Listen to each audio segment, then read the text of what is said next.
all know it well. But if you want to learn more, we are in this week's New Canaan, Darien, and Rowayton magazine with a full article of how important modernism is to New Canaan and to New Canaan's history, to its today, people who are living here now, and to its future. So I really want to encourage picking up a copy of this.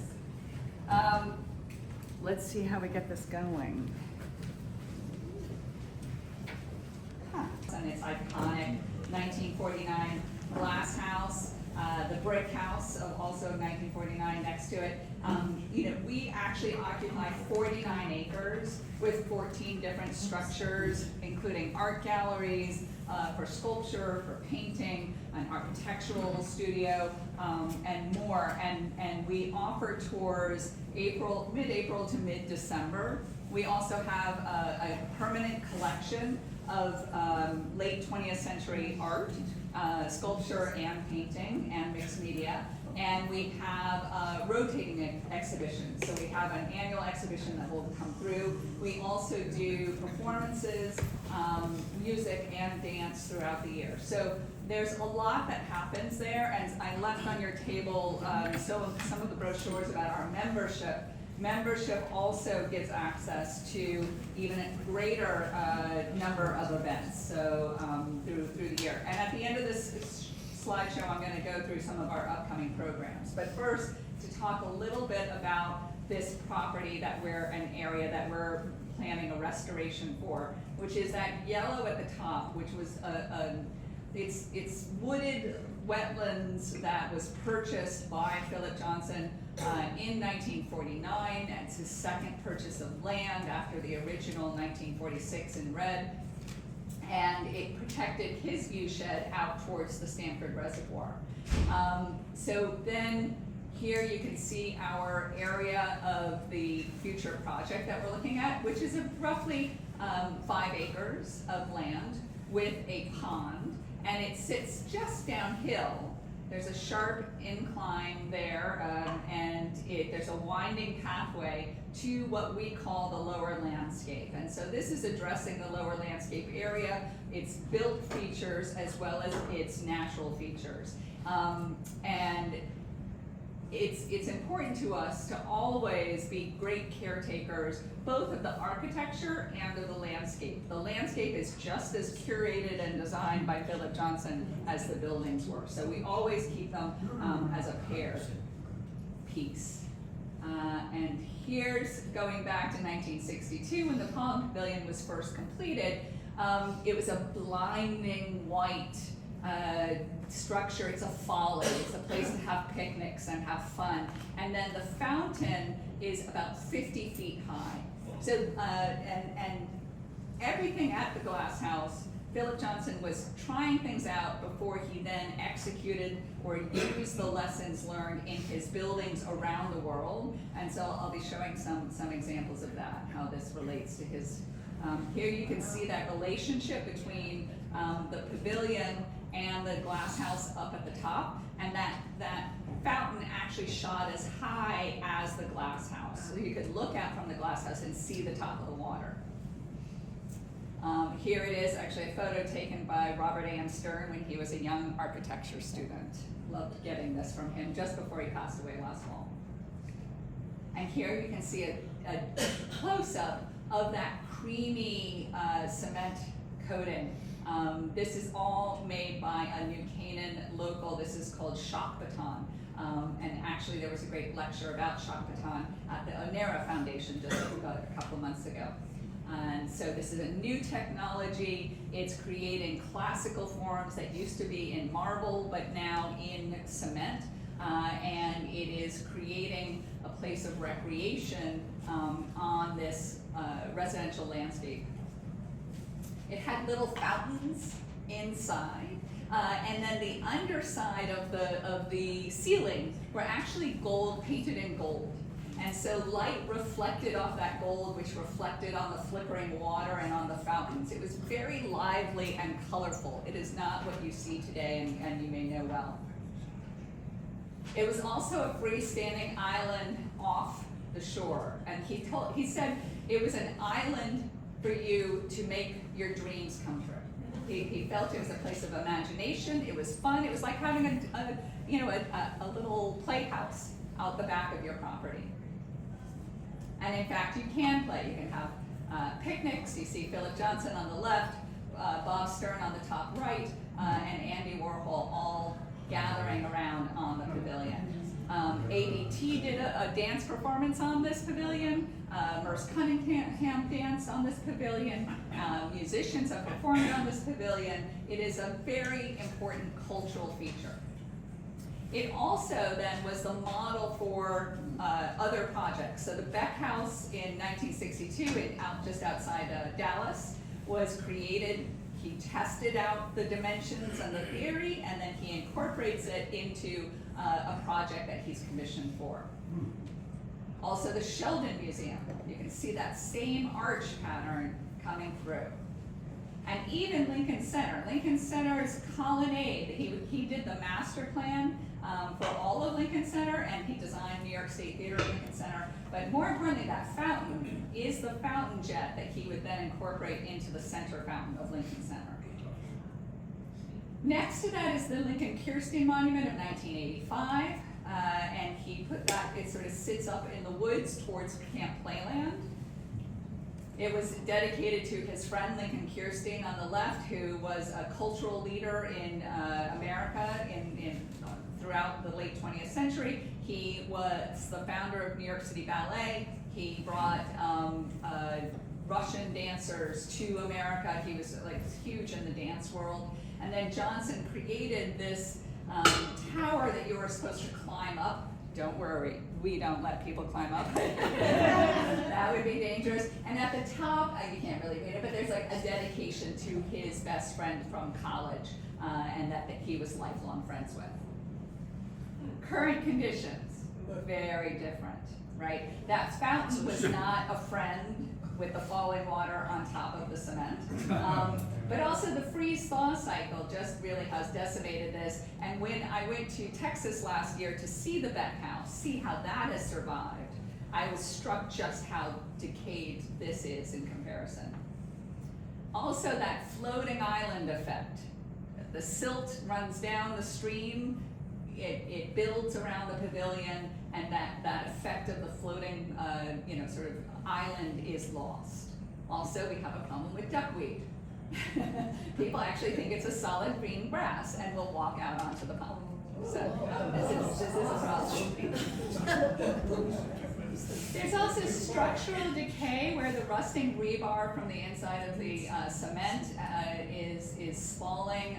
The concrete is eroding.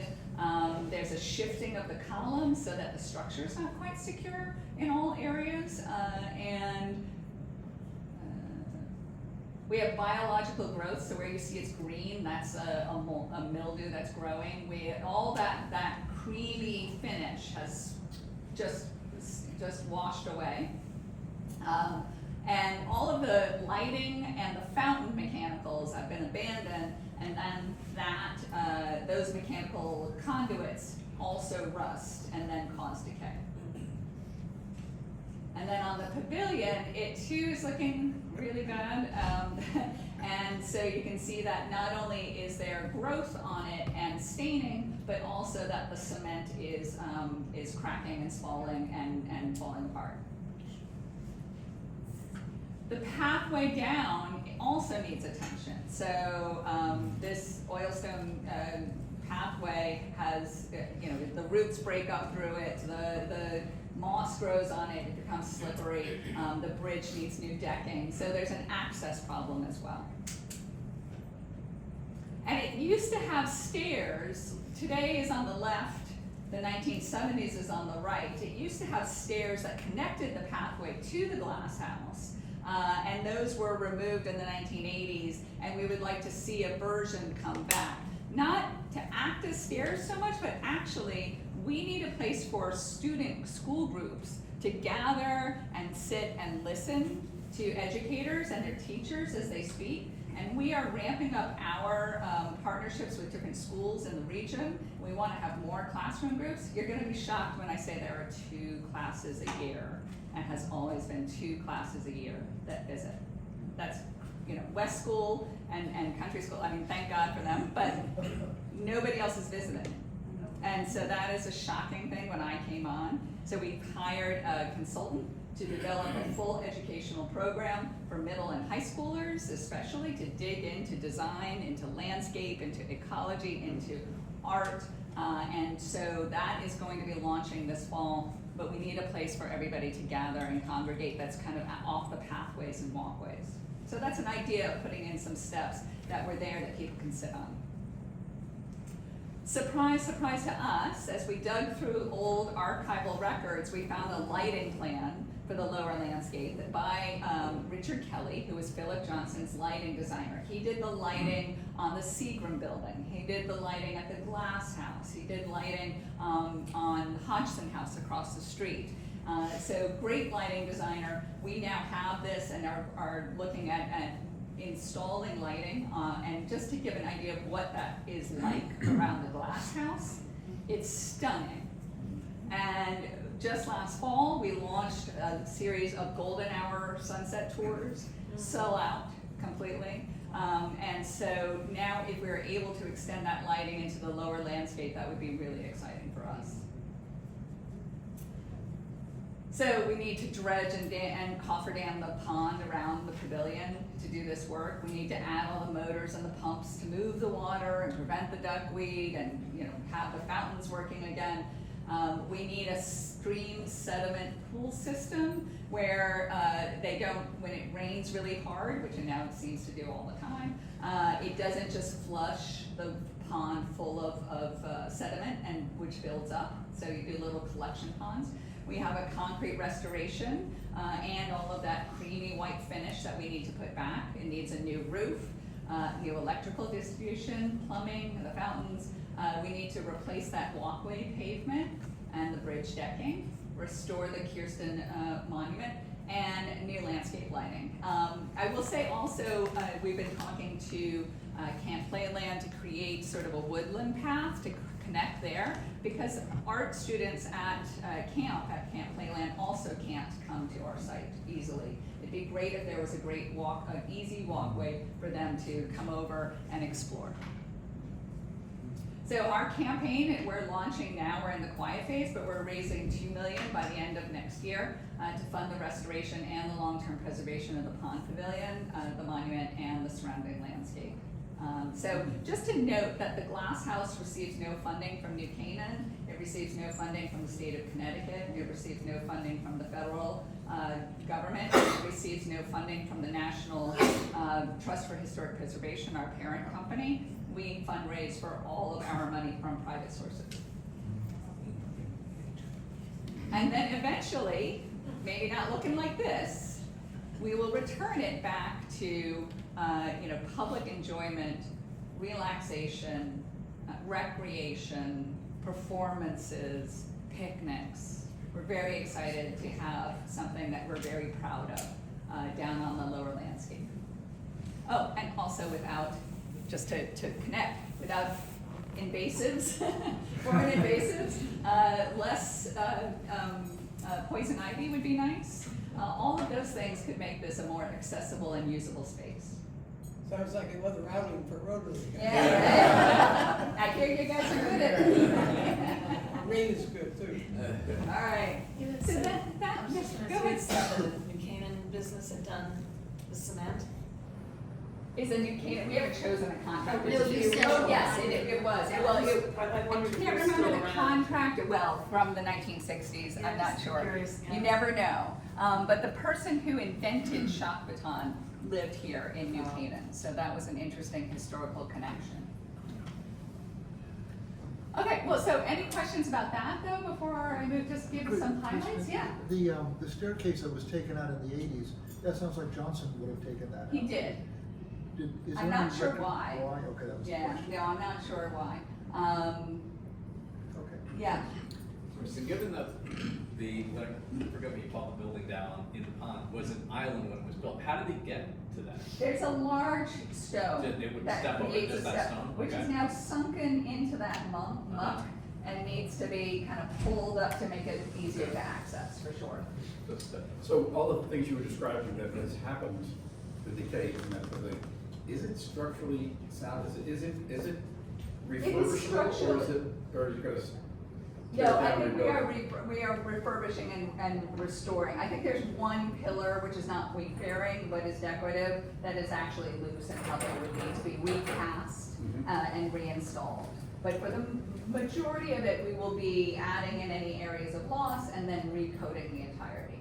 And the same, bring it back to what it was with the gold ceiling and all that? Yeah, so that is a plan, is to put that gold ceiling back with lights. There used to be lights in there, and then the bubbling fountain, and have that whole effect of light and movement and color down on the pond.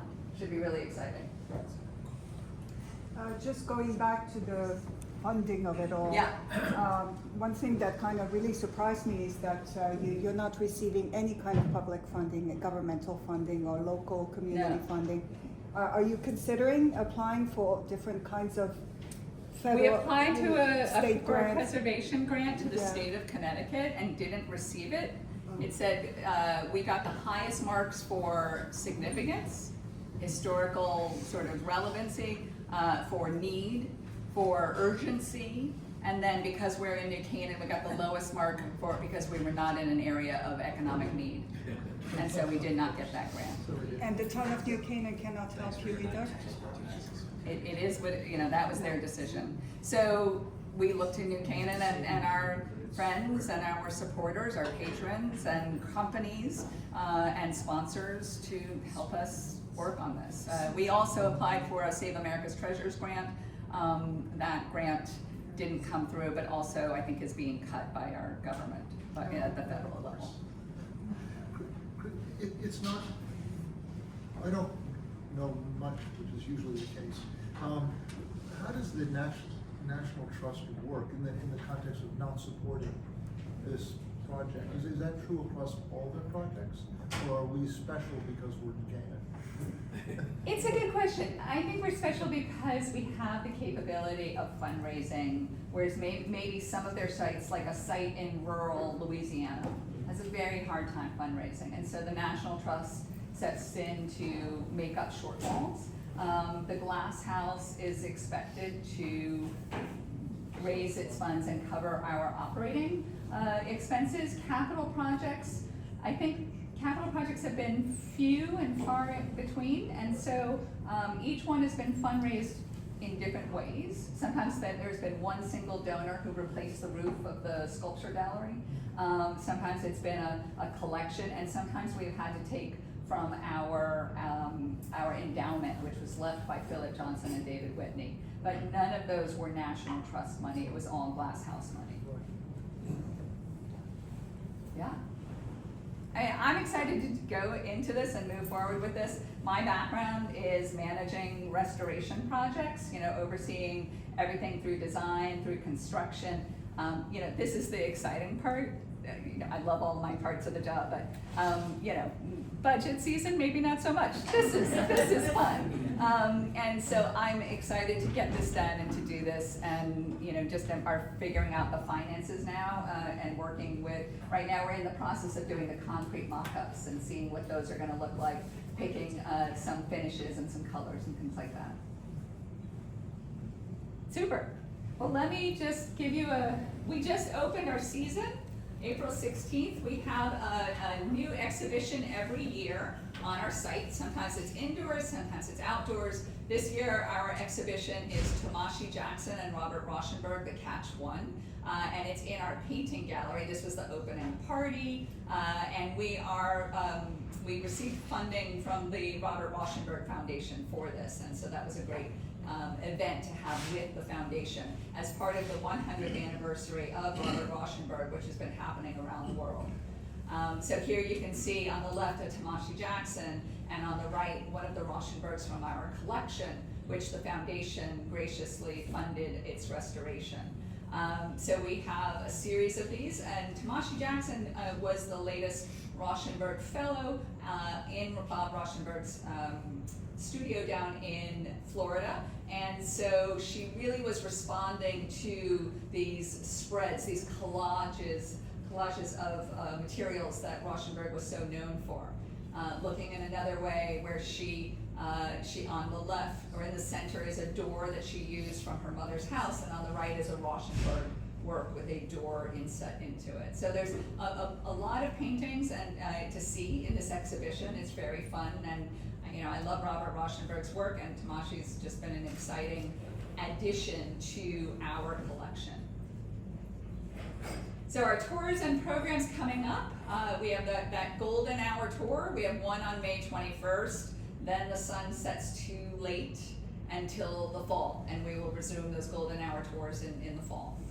We are also starting third Thursdays and doing self-guided tours into the early evening on the third Thursday in June, July, and August. Wednesday we have a talk at the New Canaan Library. They're a wonderful partner. 4 times a year we try to have a lecture there. And this is the executive director from Landmark Columbus talking about how that's a community like New Canaan that is famous for its modernist buildings. How do they incorporate that into their identity? How do they use that as an outward expression of their community? And how do they make sure that their nonprofits and homeowners are preserving their homes and buildings properly? So I think that's something that all of New Canaan should be listening to and learning from. And then I would like to, although it's sold out, it is a proof of concept that for the first time we are opening the 1700s house across the street. And so this is a house that John Engel grew up in.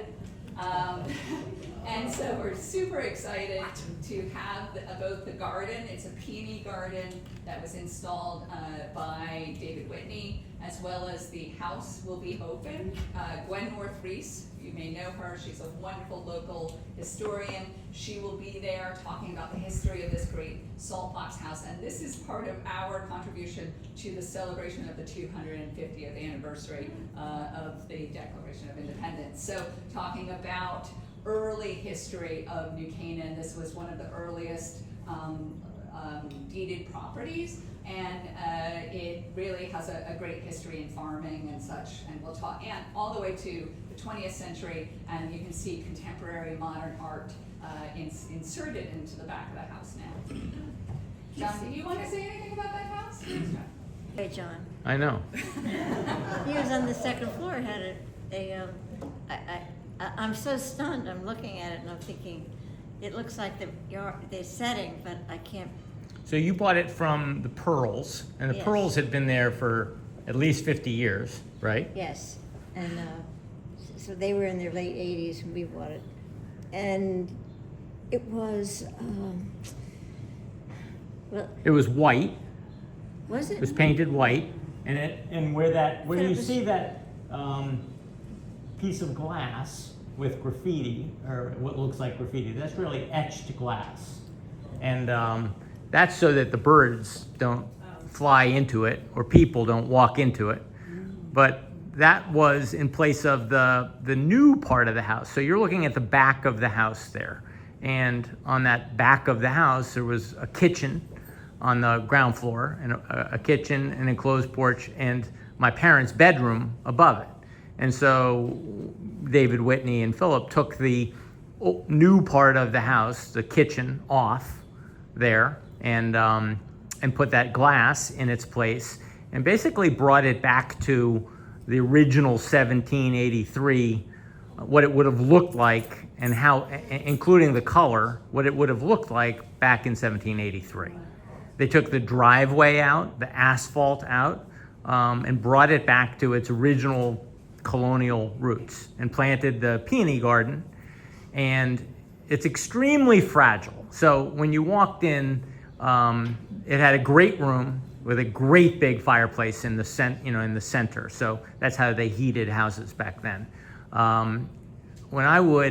Shortly after we sold the house to Philip and David, I peered in the front. I snuck onto the property and peered in the front windows, and the great room was devoid of most of its furniture, but I was really struck by these massive paintings on the wall, the size of that etched piece of glass, that would say things like, to Philip from Bob. And it would be like, oh, Robert Rauschenberg, maybe, you know, so they were personal to him, paintings, you know, from his friends, and the contradiction or juxtaposition of 1783 in its original state with these really fabulous postmodern, and how well they work together, you know, is really, I guess, kind of the point. You know, it's not an either or, but you could mix postmodernism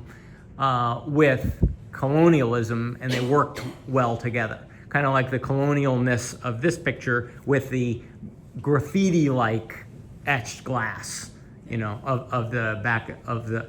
I'll say that a lot of the elements of the 1783 quite charming. If you go upstairs and you look through the wide board floors, you can see right through to the living room below, and that's probably why they don't do tours there now, because it's a very fragile house. It doesn't have a kitchen. I don't even know if it has a bathroom anymore. Probably, maybe? It does not. Okay, no bathroom, no kitchen.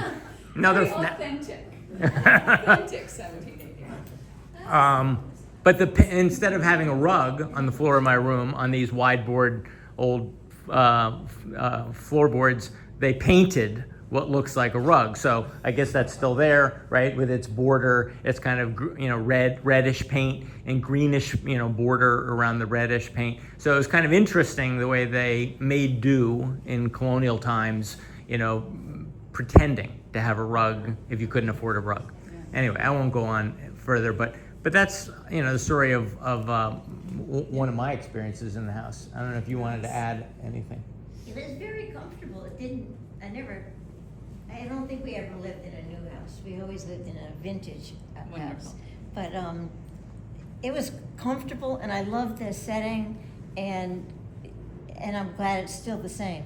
It was just, there were no close neighbors except Philip. And he was always out fussing around his house, and we were always fussing and waving. And John would go running back and forth across the street to give me reports on whatever he was doing. So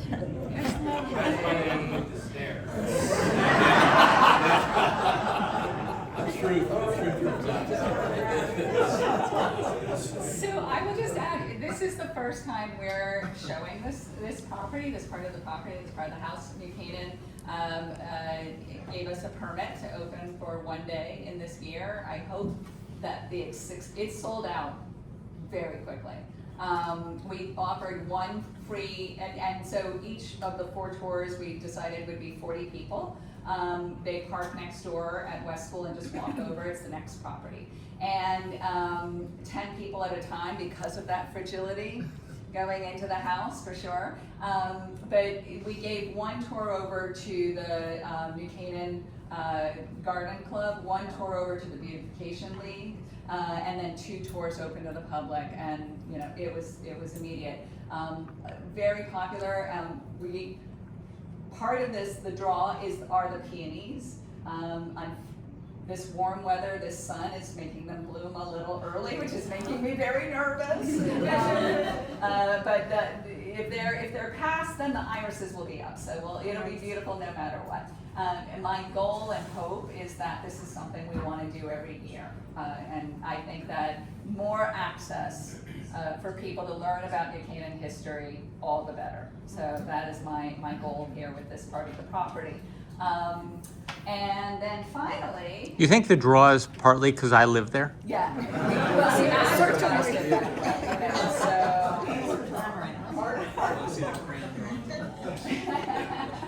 So, and then our big event coming up is our summer party on June 6th.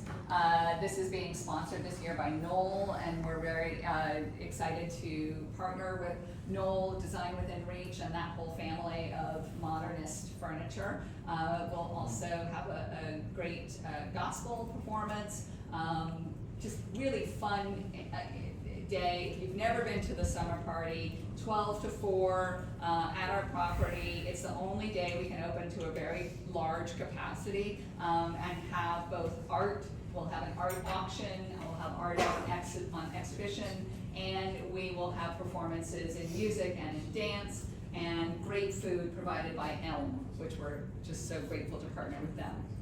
I have extras of the invitations if anybody wants to take one, and I know some of you already have tickets. Oh, So yes. that's a lovely thing to know that you guys are Join coming us, out. join us. Yes. So any other questions about the Glass House? Yeah, go How ahead. many visitors a year and demographically where are they coming from? Yeah, we have about 15,000 visitors a year, and I'd say vast majority are New Canaan, Westport, Darien, Greenwich, Stamford area, Bedford kind of region, more than 3/4 of our visitors. Well, I guess maybe half, and then a quarter New York area coming out on that train. We connect in downtown New Canaan and take everybody out on the shuttle bus. And then we have about a quarter that come from further. We always have depended on a very international draw because there's a large Canadian, English, Japanese, Australian folks that come for the modernist architecture because this house is in every architecture, textbook in the world. And so it's a bucket list destination. I don't know how current world economies and events and flights and fuel and things like that will impact us this year, where we are investing in local advertising, being the tri-state and maybe New England area. We're definitely investing in that this year. I would say stronger than maybe past years. Big round of applause for Kirsten.